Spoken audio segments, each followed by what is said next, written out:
नमस्कार। आज हम एक बहुत ही खास संत कवि जीवा भगत खत्री के जीवन और उनकी रचनाओं पर थोड़ी गहराई से चर्चा करने वाले हैं। जी। और हमारे पास उनके जीवन से जुड़े कुछ अंश हैं जिनसे हमें रवि भाण संप्रदाय के इस महत्वपूर्ण संत को समझने में मदद मिलेगी। हाँ, तो हमारा मकसद यही है कि इन स्रोतों से उनके जीवन, उनकी गुरु भक्ति और उनके विचारों के बारे में जो खास बातें हैं वो सामने लाएं। बिल्कुल।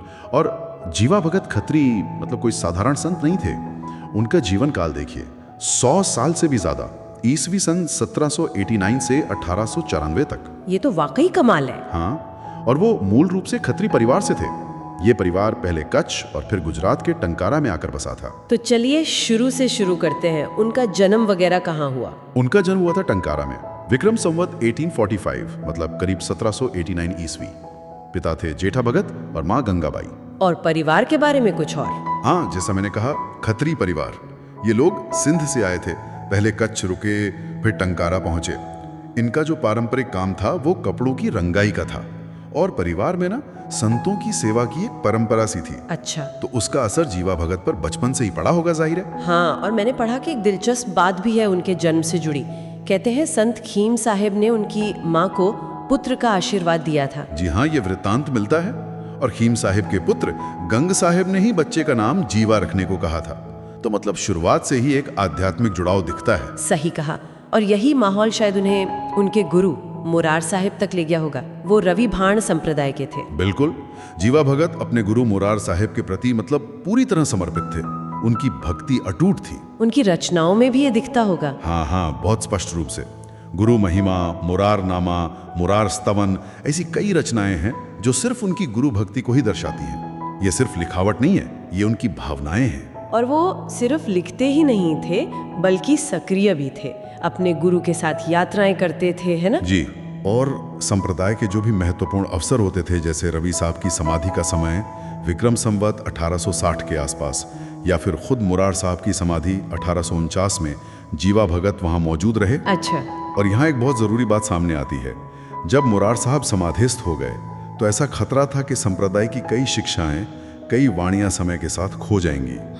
तब जीवा भगत ने ही उन्हें अपनी रचनाओं के जरिए, अपनी वाणी के जरिए सहेजने का एक तरह से बीड़ा उठाया। वाह। वो सिर्फ शिष्य नहीं रहे, वो अपनी परंपरा के संरक्षक बन गए। वाह, ये तो बहुत बड़ी जिम्मेदारी थी। तो उनकी रचनाओं का संसार कितना बड़ा है? बहुत बड़ा। उनका साहित्यिक काम असल में काफी विशाल है। लेकिन दिलचस्प बात यह है कि इसका ज्यादातर हिस्सा आज भी छपा हुआ नहीं है, मतलब पांडुलिपियों में ही है। अरे, कितना प्रकाशित है फिर? प्रकाशित में तो करीब 38 पद भजन मिलते हैं, और चिंतामणि, गुरु महिमा जैसी कुछ और कृतियां हैं। पर जो अप्रकाशित हैं उनमें 461 छोटे पद और 30 लंबी रचनाएं हैं। बाप रे, मतलब उनके विचारों का कितना बड़ा खजाना अभी पूरी तरह से सामने आना बाकी है। सही कह रही हैं। और उनकी रचनाओं में अलग अलग तरह की फॉर्म्स भी हैं, जैसे पद, भजन। हाँ, बहुत विविधता है। पद, भजन, आरती, आख्यान, काफी, गरबी, साखी, कीर्तन, कई तरह की शैलियां मिलती हैं। इससे पता चलता है कि उनका साहित्यिक दायरा कितना व्यापक था। टंकारा से मिली 2 पुरानी पांडुलिपियों का भी जिक्र है, जो शायद 1870 से 1881 के बीच की हैं। जी, वी संवत 1927 से 1938। ऐसा माना जाता है कि ये शायद उनकी देखरेख में ही लिखी गई थी, जो उनके काम की प्रामाणिकता को और पुख्ता करता है। तो इन रचनाओं में मुख्य विषय क्या है?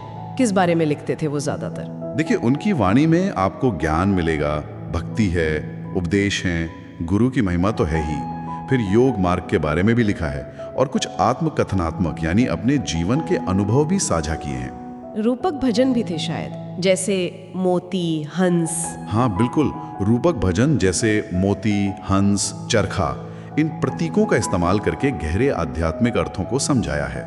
और तो और सृष्टि की उत्पत्ति पर रवेणी वाणी और भविष्य के संकेतों वाली आगम वाणी भी रची। यहाँ एक और बात ध्यान खींचती है।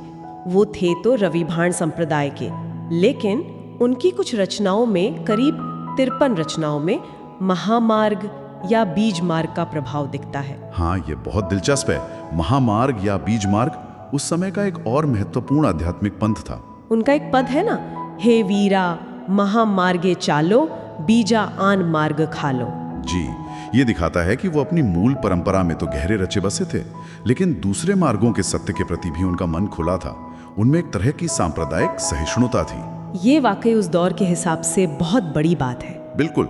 और साथ ही उन्होंने सद्गुरु यानी सच्चे पूर्ण गुरु की खोज पर बहुत बल दिया। वो मानते थे कि बिना पूरे सद्गुरु के ज्ञान मिल ही नहीं सकता, जीव बस भ्रम में ही गोते खाता रहता है। उनका वो पद भी है शायद, हे वीरा सद्गुरु पूरा मड़िया विना। इते ही गाफिल गोथा खावे। हाँ, यही मतलब बिना पूर्ण सद्गुरु मिले ये जीव अज्ञान में ही भटकता रहता है। इतना लंबा, इतना सार्थक जीवन, उनका अंत कैसे हुआ?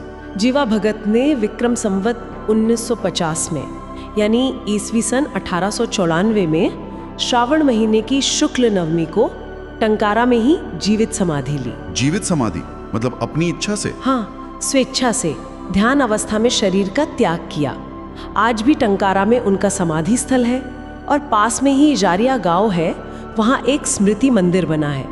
ये दोनों जगह श्रद्धालुओं के लिए तीर्थ जैसी हैं। तो उन्होंने सिर्फ इतना सारा साहित्य रचा, बल्कि अपने गुरु और अपने संप्रदाय की यादों और शिक्षाओं को आने वाली पीढ़ियों के लिए सुरक्षित भी किया। संक्षेप में कहें तो संत जीवा भगत खत्री का जीवन भक्ति, ज्ञान और साहित्य का एक संगम था। वो एक समर्पित शिष्य थे और एक बहुत उर्वर कवि थे और अपनी परंपरा के एक सजग प्रहरी भी थे।